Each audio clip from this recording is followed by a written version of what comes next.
The gym is a scam if you don't lift the weights. You'll never get bigger. You paid for your gym membership and you went to the gym every day, but you never got bigger, you never got in shape. Did they scam you? Or did you not lift the weights? Learning how to make money online is a scam. You could find a billionaire who's prepared to teach you how to make enough money to save your bloodline from eternal serfdom. But if you don't do the work which is required of you, you're going to end up calling it a scam. Love is a scam. Unless you put in enough work into yourself so that she instinctively respects you, so she admires you, so she is attracted to you, so that you keep the flame of your mutual bond burning bright. Unless you put work into the love, you're gonna break up and you're gonna say, love isn't real, love is a scam. Having kids is a scam. Unless you're gonna create perfect replicas of yourself to leave a mark on the future. If we're gonna barely try and let them be raised by YouTube and LGBT garbage in schools, then you're gonna think, why am I working so hard for this? I don't even get to have a miniature version of myself. Having children is a scam. Everything is a scam if you do not try. Everything is a scam if you do not put in the work. Going to the gym, paying the membership, wearing the gym clothes and the sports shoes, and refusing to lift the weights will not change your life. Without work, nothing is real.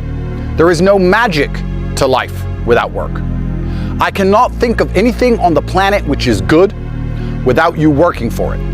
And the few things that are, that's the true trick. Drugs, alcohol.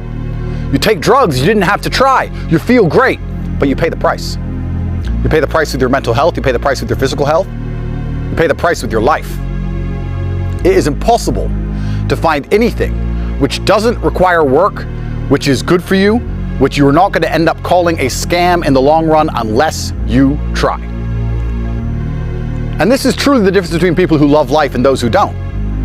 Everybody I know who loves life tries hard every single day. They work hard every single day. They suffer, they struggle, and they love their life. The people who sit around, they don't try very hard, they seem to be depressed. You would argue that that's quite counterintuitive. You would say the people who try hard and struggle and suffer, they're the ones who should hate their life, no? But it turns out those are the ones who love life, because the work you put in prevents anything from being a scam. It actually makes life beautiful. All of the work you put into anything makes it beautiful. You put work into a statue, it's a beautiful statue when it's completed. Tennis. If you walk on the court, you hit the ball a few times, you miss, you don't really try, it's a scam, it's not very fun. If you start trying your very best, you become mid-tier tennis player in your country, not even world level. You get 200,000 followers and some hot chicks, you get to travel around the world going to tournaments.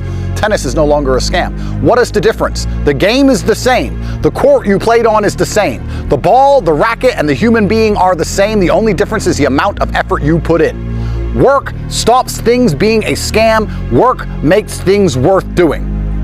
So when you tell me that you lack motivation, what you're really saying is that you lack a life. Because if you cannot work hard towards things, you don't have anything.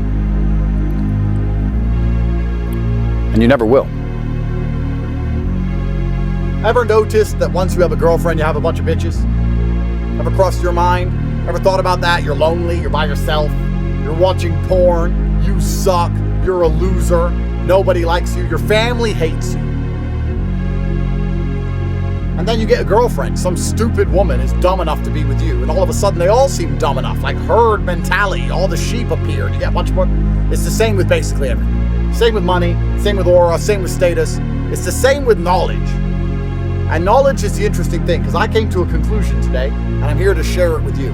I'm basically your conduit into the upper class.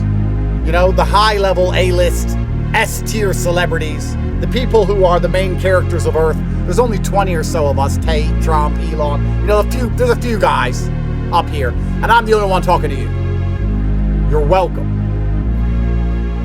The guy was telling me something here at this mansion in Beverly Hills, and he only knows that thing because he's a billionaire. And I'm not going to tell you who he is. I'm not going to tell you what he told me, but I am going to tell you he only knows it because he was rich, and I'm only here because I'm rich. And I realize People think you need to learn things to get rich. In fact, you need to get rich to learn things. You have it inverted. Money educates you. Money allows you to be around women, which teaches you how to deal with women. Money allows you to be around rich people, which teaches you social etiquette. Money allows you to go to new places, hostile territory, learn how to survive.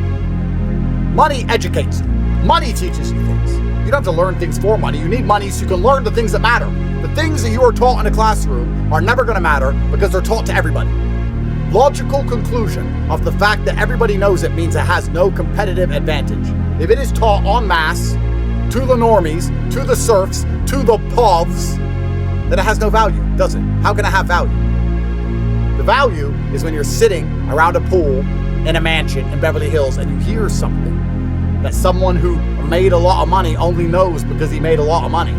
And you're only there because you have a lot of money and now you have an advantage over them. Life is a snowball.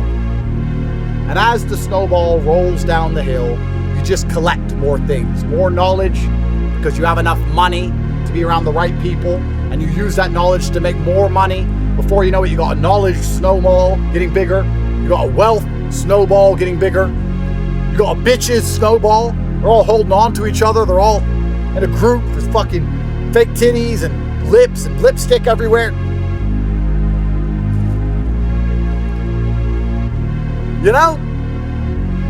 You get a girlfriend, you got a bitch. This is how life works, gentlemen. You're sitting at home going, I need to learn stuff to make money. That's true, because you have to get the snowball started. But you only have to learn a little bit. Because once the snowball starts, gravity does the rest. Then you use that money in the right way. Spend it in the right places. You get around other people who know things because they have money. Easy. That's why the war room is so powerful. You join, you're with a network of thousands of men who are ahead of you down the hill.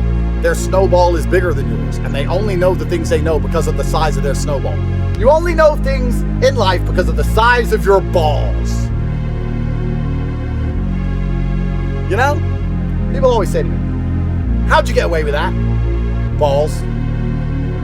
How did you know if you call the judge corrupt, they won't put you in jail? I didn't know that. But now I look cool as fuck. Balls. But your girlfriend caught you cheating. She's still here. What? Balls. It's balls. It is what it is. You can kick my ass. I never said you couldn't. What I said is I'll still come at you again. It's who I am. It's who I've always been. I'm not the guy who always wins. I'm the guy who always tries. And if you try long enough, you win. Next time you get some money, you need to sit, instead of going, I'm going to take my girlfriend to the Maldives and take Instagram pictures holding hands. Instead of being gay, what you need to do is say, how can I spend this money in a way that will teach me something? And here's the beauty of it all. We only ever learn one way, gentlemen. There's only one way to learn things on this planet. Because men, any type of man with any type of balls, has been instilled deep in his heart with a hubris. We can get in a fast car and drive like an idiot and almost crash 1,000 times. And we're never going to slow down until we hit that tree. We ignore all the warnings. We ignore all the close calls. We only learn a lesson the hardest possible fucking way. So what you need to do when you get some money is take a chance with it. Because if it works, life goes great. And if it doesn't work, you're going to learn a lesson. And you're going to actually learn. Because you're going to feel the sting. You're going to feel the pain. That's what it's about, gentlemen. That's what it's about. Make some money, take a chance, learn something. Money is your conduit to education. And if you do that enough times, 10 times, you blow up your net worth 10 times, attempting different businesses, going different places, you do different crazy things. And across that, you've learned a whole bunch of lessons. You're in the war room. You've got war room soldiers beside you. You have no money, but now you know how things work. And once you know how things work, then the path to the top is easy. I know how the legal system works, the hard way. There's no other way to know how these things work. There's no other way to understand how anything works. You're not going to understand how women work until she takes you to divorce court and takes all your fucking money. And then one day you're going to sit there and go, oh, that's how it works. Well, duh. And if you think back, you knew that.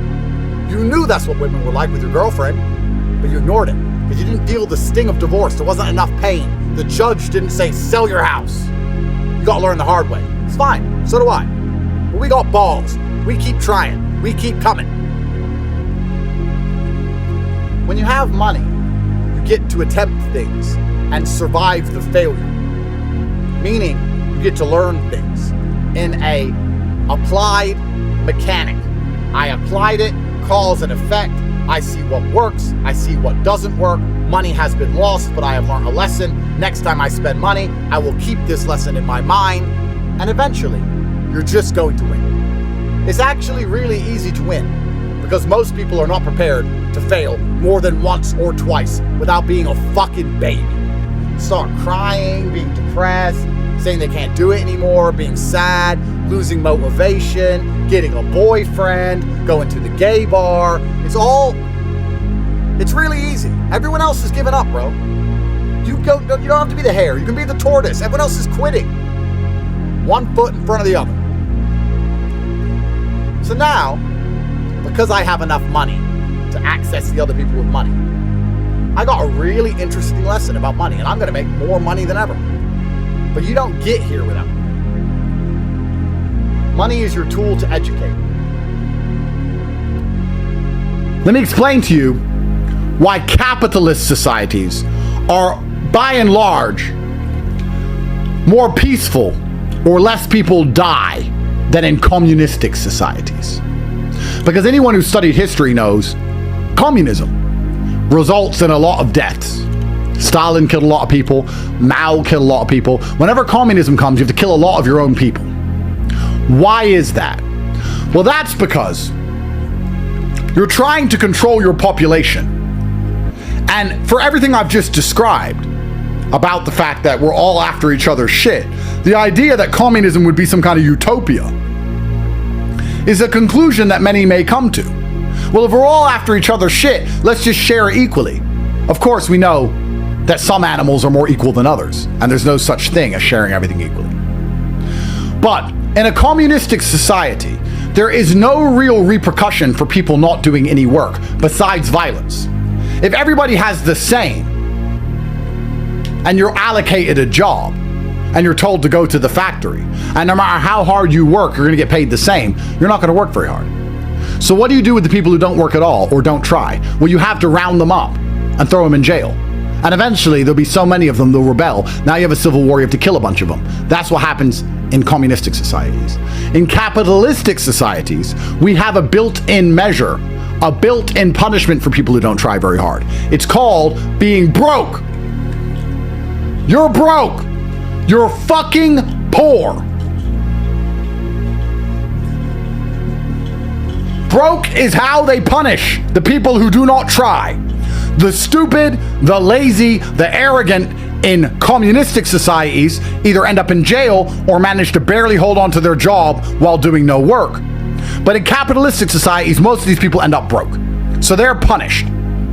More importantly, and this is very important, in communistic societies, what do you do with people like me?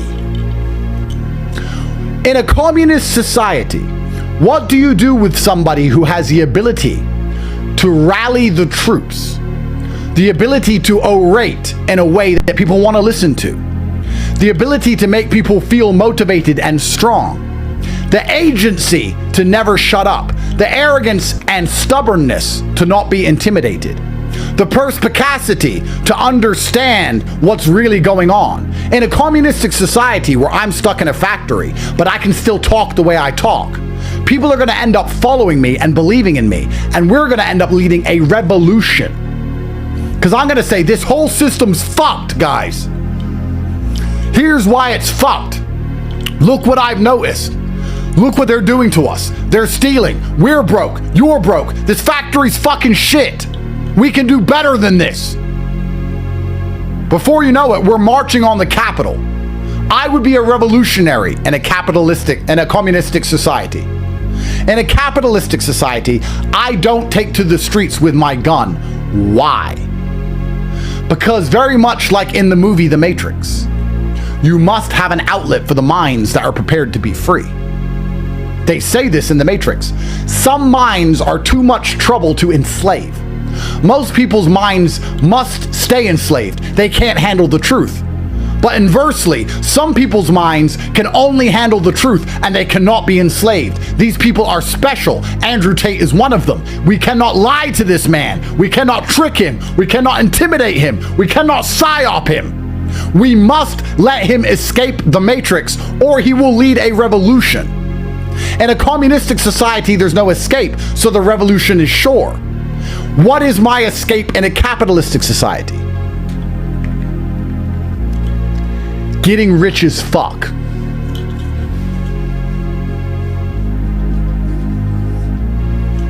The losers in capitalism are broke and the winners are rich. And most of you are stuck in the middle getting ass fucked by the government. Losers, winners. So for people like me, they say, well, he's high energy. He can motivate people. He understands the world. He can't be intimidated. But because we live in a capitalistic society, he's going to work out how to get hundreds of millions of dollars. So why would I lead a revolution and try and overthrow the American empire when all my money's in dollars? Before you know it, I'm on here saying, yeah, take Venezuela's shit. I'm being honest. That's how it works. People like me in a communistic society would lead a revolution and burn a building down. In a capitalistic society, we end up rich as motherfuck. Rich. And saying, yeah, Uncle Sam.